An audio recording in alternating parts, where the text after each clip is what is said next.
Hello, everybody, and welcome to Nothing Exempt.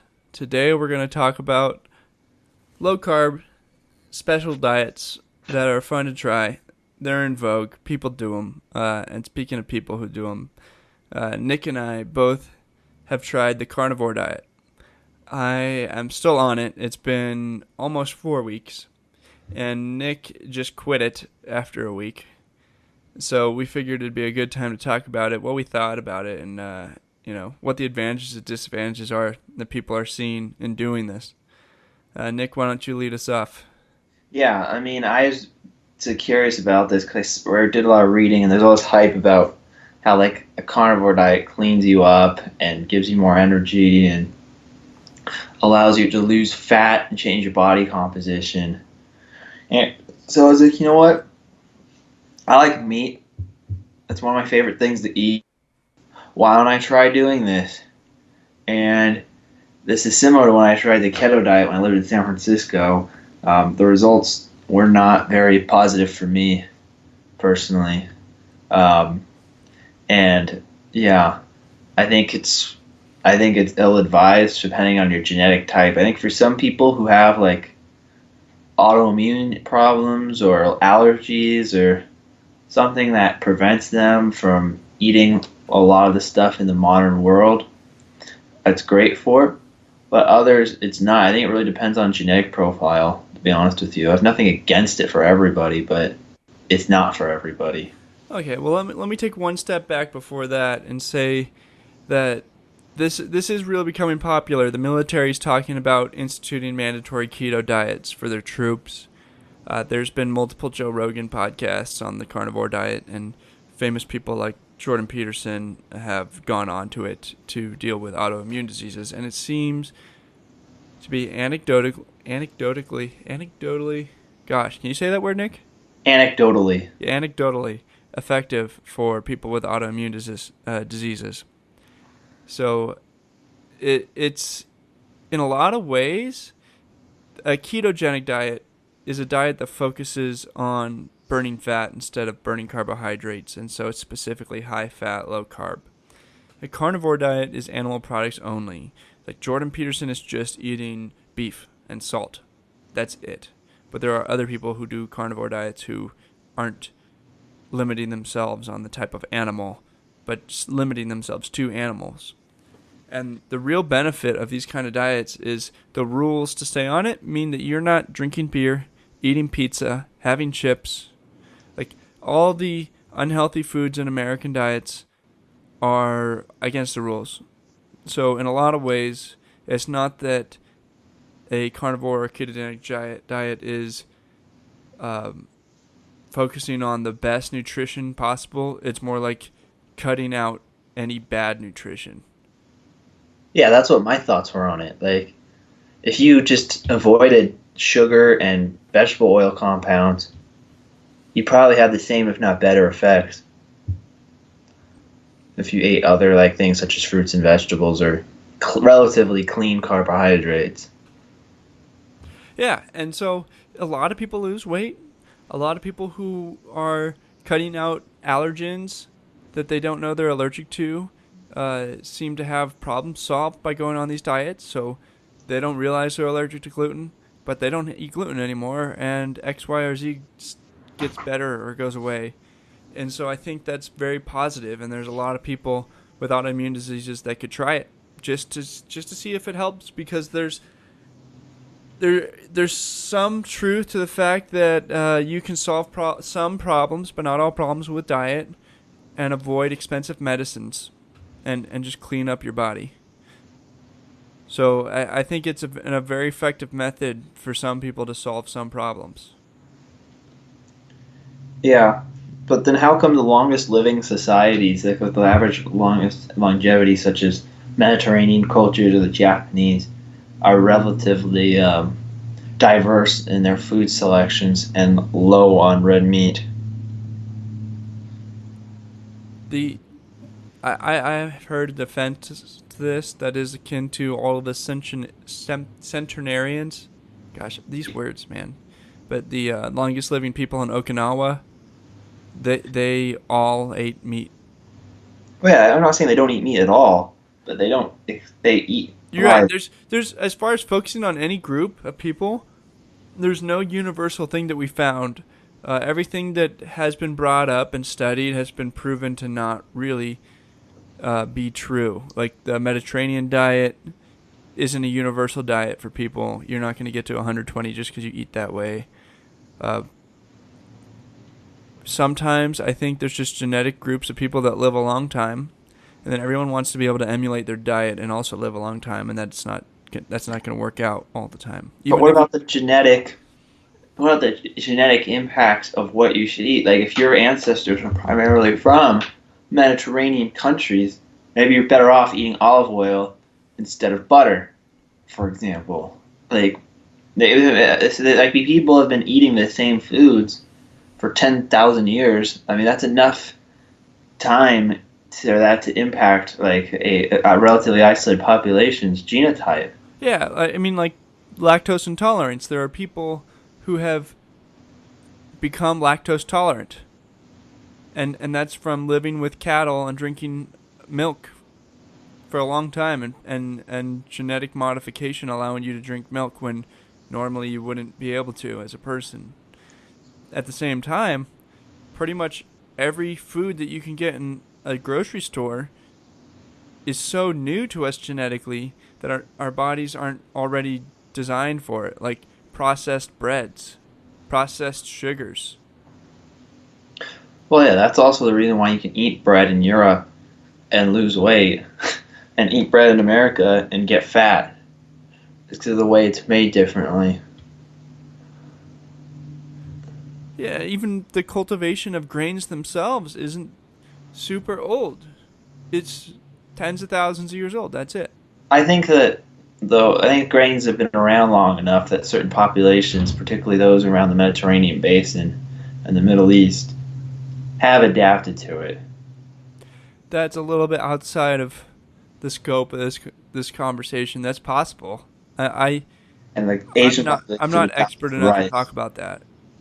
But what I am expert enough to talk about is my experience on this diet.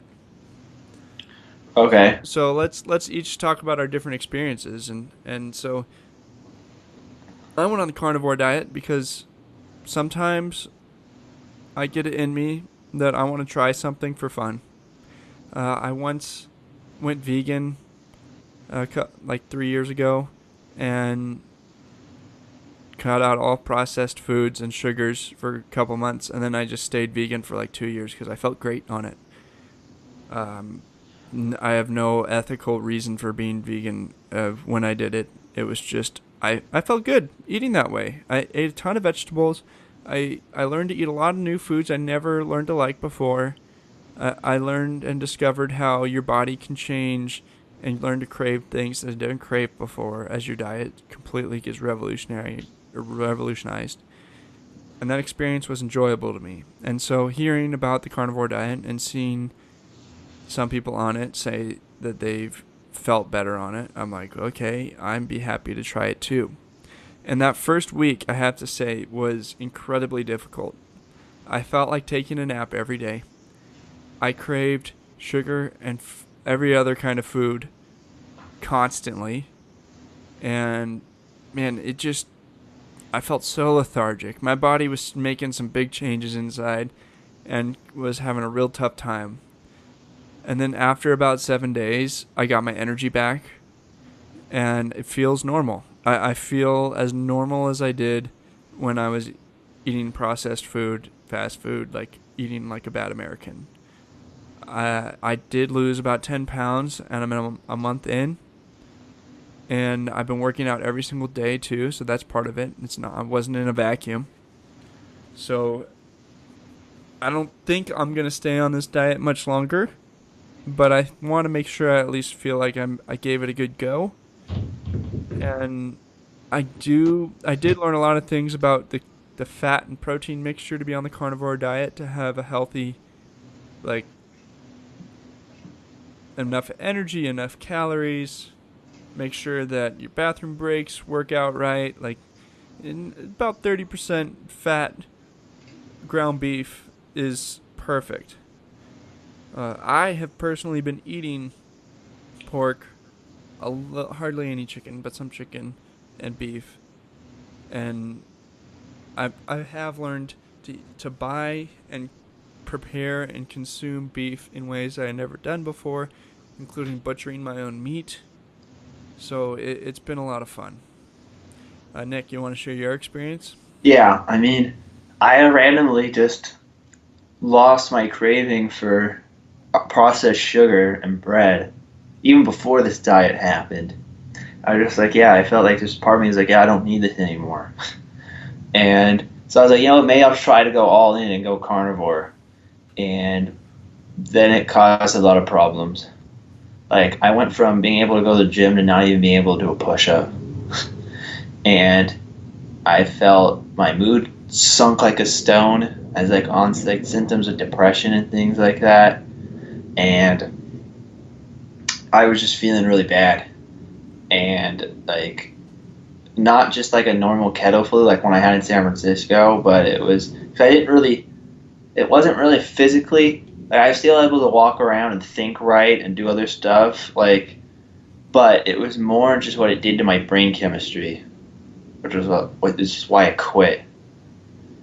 And I had like random heart palpitations too, which since I like there's high cholesterol is a problem in my family. It freaked me out, and so like after about a week of doing it, I switched from eating only meat to adding back in fruits and vegetables and clean carbs such as like white and brown rice, no bread, no desserts, no vegetable oil cooked things. I'll probably stop, like except for like family reunions and things like that. I mean, I'm just gonna eat completely clean, and I feel better for it. Because like I felt heavy when I was eating like junk food and going out to eat with my friends and stuff. Like, cause if you eat just anything like a plate of French fries, for example, um, or you go out and have Mexican food where it's cooked with like a lot of like vegetable oils and heavy stuff, have this bad after feeling to it. But yeah, if I go, I think so. Cutting that out was good, but taking the next step and cutting out other like relatively clean and healthy foods and just only eating meat was a step too far. So I kind of reversed that one back. I am a little bit afraid of the reverse process if I get off this diet and go back to some kind of diet with grains and fruits and vegetables. If I will go through another transition period where my body's gonna like freak out again. It's like, we just got rid of all the bacteria that eats this. We don't have it anymore. What are you doing? Like, I'm a little bit hesitant to go through that again. I'm feeling great. I have lots of energy. And the other thing it was really interesting on this diet that affects my life is I'm only hungry for 2 meals a day. Uh, Yeah. I'm having breakfast, and then I'm not hungry again till 5 p.m. Like I don't have any interest in eating lunch on this diet. Well, So it's the opposite with me. When I was on the meat diet, I was never not hungry. yeah, so Nick, you never learned how to eat enough food. Like I couldn't eat enough. I'd get full. My stomach couldn't contain any more steak. But right, like, right. So you were only on it for a week. Your stomach would have changed. I'm telling you that once you get through, and your body figures out what you're doing, it changes, and all of a sudden you can eat a pound of ground beef for breakfast, and 2 pounds of beef or steak for dinner. mm, It becomes possible because your body's like, I'm dying. I need more calories. This is the way this guy's doing it, so I'm gonna change. But yeah, it's rough and that's part of why you were probably depressed, is you're starving yourself. And always I have the problem with these extreme type diets. Like I did like a very clean eating diet when I was doing my CrossFit classes, a few like last year, and then I did try to keto diet in San Francisco and when I lived there. And the main problem was every time I would undereat by a lot. Um, yeah, so if you guys are listening and you're gonna try it, I would encourage you guys to count your calories that first week and realize that things are going to be different. Your body's used to being full, meaning it's X amount of calories, and it's X minus a certain amount. So you have to make up for that, plan ahead, force yourself to eat until you know you're eating enough that you're going to make it. Yeah, because I checked my calorie counts through like my fitness app, and I went back and put in all my old meals, and I was eating maybe half maintenance, and that's why I think these diets work, Brian. Like at least for weight loss, is that for health reasons they probably work because you're cutting out a lot of the sugar and soy. And for those who care about this stuff, read a book called Deep Nutrition by Dr. Catherine Shanahan that goes into all this. But in terms of the weight value of it, I think it's really the only reason these work is because most people eat sub maintenance on these.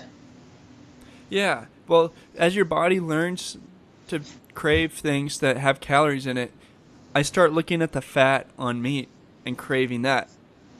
Like, I know people that cut fat off of a steak before they eat it because Oh, they. that's what I do generally. Like I like a little bit of it, but too Oh, much of dude, it. you can't. Yeah, that would kill you on these diets. That all Like, your calories are coming from the fat. So like example. now that I'm on this, I look at a big old slab of fat and I crave it. Yeah, I can't eat it. Like I mean, certain meat that's too fatty, like short rib, I just won't eat it anymore. Like I like ribeye steaks. That's about as heavy on the fat, and chicken thighs. Heavy on fat in terms of meat that I'll eat, and bacon, I guess. But like when it comes to like fattier cuts than that, like short rib, I just won't eat it for some reason. My body doesn't like it, and I feel bad when I do eat it. Yeah, so you're just shedding some more information on why you didn't make it. You can't do that. You needed to give up that diet if you weren't going to change. Yeah, I mean, I think I'm more comfortable with eating maybe a smaller amount of carbs and avoiding processed carbs. Like in America, it's hard to do that. I think really the only carbs you can eat that are unprocessed are maybe like fresh potatoes and rice. Like you have to cook yourself with the potatoes because otherwise they're probably going to be filled with vegetable oils and other stuff at a restaurant. Like it's very difficult. Try to go to Whole Foods or any local grocery store and try to find bread that doesn't have some sort of vegetable oil infused into it or sugar. And they call it other stuff like malts, but that means sugar. So it's there's so much added sugar in conventional bread that you just have to find other ways for your carbohydrates. Yeah, and try to find bacon that doesn't have sugar and corn syrup and other things in the curing. Like I went through a lot of different bacons to try to find bacon that was just basically like salt. Like don't cure it with brown sugar and vinegar and all this list of other things that obviously make bacon taste good. Bacon tastes good on its own. Just give me something cured with salt. There's actually people on the carnivore diet who have blog posts on how to cure your own bacon so that you know you're getting it pure. Or you buy the pork bellies, you slice them up, and you cure them. Does it taste different than normal bacon? I don't know. I've never done that personally. No, but just like salt exclusively cured bacon. Not, it's not sweet like some bacons. Like you can definitely have bacon that tastes sweet, and Yeah, you like can the tell apple that it's smoked not sweet. bacon. Yeah, that stuff's probably not good for you. You know, it tastes really good. There's a reason it tastes good. Yeah, I'm not sure that fried bacon is great for you anyways, because it's oxidized animal fat, fried. But uh, other things that are good are just like get some like frozen hamburger, and just cook yourself a bunch of patties, put some salt and pepper on them, and eat them. I have cheated. So the way I've cheated is with hot sauce. I make sure That's cheating? I made sure the hot sauce doesn't have sugar or many things in it, no xanthan gum and all the other things they like to put in it, but usually like red pepper and vinegar. Yeah, Yeah, it's technically plant. Both of those things are plant products, so it's cheating on the diet. they're It's a not total material. it's a total of 0 calories though. And to be honest, I don't know if I could do the diet without that little bit of cheating sometimes.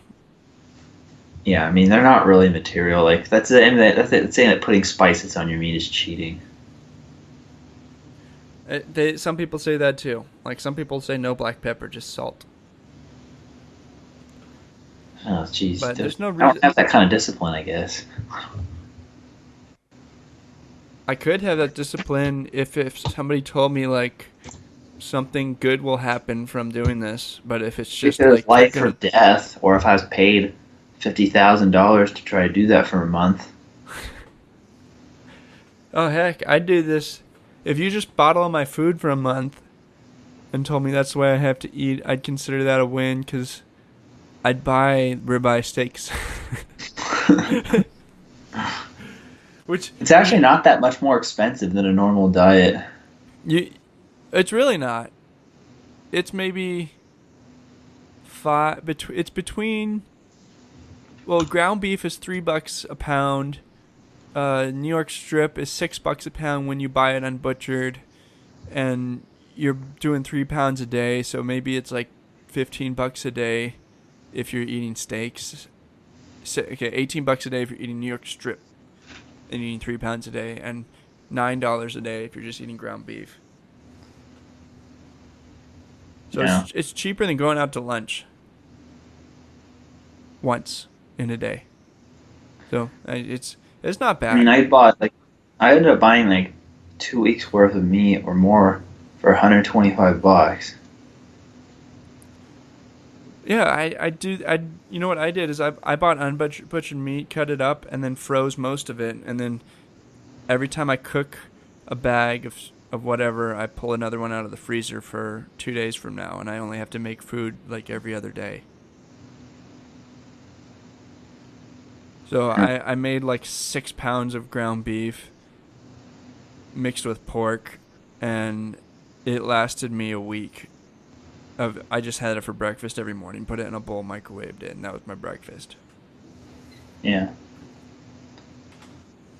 So if you guys think that this is interesting, uh, I'd love to hear your stories. If you guys have stories, or if you plan on doing it, or if you want any advice on what it was like for us, a great place to buy meat is Costco.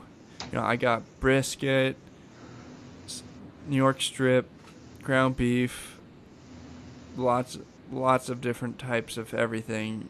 Pork chops. It's been great. You go there, and otherwise, this is a happy 4th of July to everybody who's going to download this today. I hope you stayed safe. Keep all your fingers and toes. Nick, do you have anything to say before we close? No, I think you covered it all. This was an interesting conversation. Okay. Well, thank you everybody for listening. This is Nothing Exempt. Reach out to us on Twitter at Nothing Exempt. Support our show by reviewing us on iTunes, or start a long chain conversation on Reddit. Go to Nothing Exempt as our subreddit and start it there. Talk to you later.